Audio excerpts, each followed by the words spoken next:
Bonjour et bienvenue sur Afrique sans filtre. Ici, nous analysons et décryptons l'actualité politique africaine pour vous révéler ce qui se cache derrière les titres officiels. Restez jusqu'à la fin de ce décryptage sur Afrique sans filtre et abonnez-vous pour ne rien rater de l'actualité politique africaine.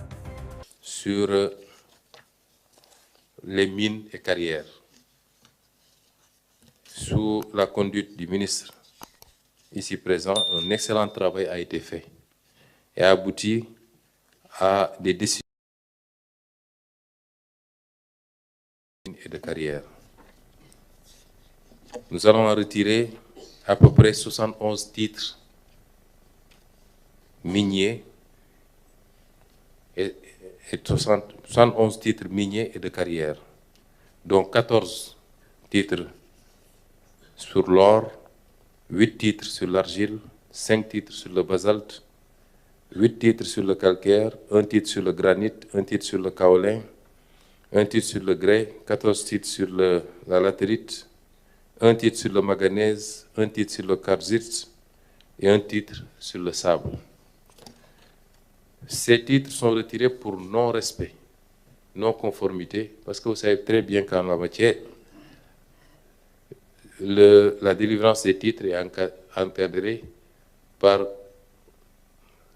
un certain nombre de contreparties, d'obligations en matière d'investissement, en matière de respect des normes environnementales, etc., etc. Et tous les titres qui n'ont pas respecté ces engagements feront l'objet de retrait et de réattribution à des partenaires beaucoup plus sérieux. Avant-hier, en survolant le code des mines, j'ai appelé M. le ministre des Mines pour lui dire que dans les orientations, il était question désormais de voir comment immatriculer les titres au nom de l'État à travers la société qui s'occupe de ces questions, notamment la Société des mines du Sénégal, la SOMISEN, et de trouver des partenaires pour l'exploitation.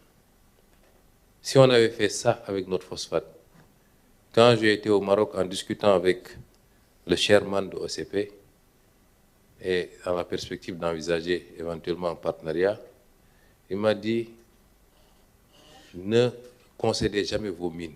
Vos mines, vous les gardez pour vous-même. Trouvez un partenaire industriel. C'est ce que le Maroc a fait pour que OCP soit le numéro 1 mondial. Ici, on donne tout et on se donne rendez-vous dans 25 ans pour de maigres retombées. Cela ne se passera plus comme ça et nous allons changer complètement la façon de faire. Toujours dans le cadre de ce ministère et sur l'excellent travail du directeur général de l'ASER, M. Jean-Michel Sen, des contrats ont été renégociés très tôt dès notre arrivée au pouvoir. Je vais citer le contrat de AEPOE et le contrat de Sagencom. Ces contrats ont permis de faire des économies de 11 milliards. Ces renégociations ont permis de faire des économies de 11 milliards 588 millions et d'électrifier 534 localités supplémentaires. Ceci est appréciable parce que ça vous donne un aperçu sur le niveau de prédation qu'il y avait sur nos ressources à travers la surfacturation et les surcoûts.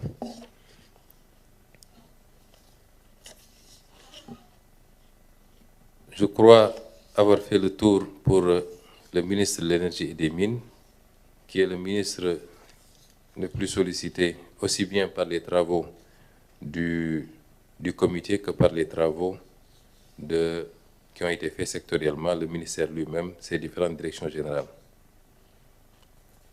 Pour les infrastructures, un travail a été fait également et a touché tous les secteurs pour lesquels il y avait des infrastructures critiques. Ce travail a permis, et je vous donne seulement un bilan d'étape. Tout ce que je suis en train de vous donner, c'est des bilans d'étape. Ce travail a permis de faire des gains de 103 milliards dans les projets de construction et d'équipement d'infrastructures éducatives dans les 45 départements. C'est un projet qu'on a trouvé sur place, un financement de 250 milliards, nous avons pu faire un gain de 30 milliards, soit 12% de surfacturation accepté par le partenaire qui nous a permis de redéfinir la convention, de signer un avenant qui tienne compte de ce qu'on vient de dire. Le montant révisé passe de 250 milliards à 220 milliards. Et nous avons opté de réorienter ce gain de 30 milliards dans la construction et l'équipement de 2000 salles de classe supplémentaires en remplacement des abris provisoires. Pour le marché relatif à la construction, à la réhabilitation d'infrastructures pédagogiques et sociales dans les différentes universités, à l'outil en 5 lots. C'est un marché de 38 milliards.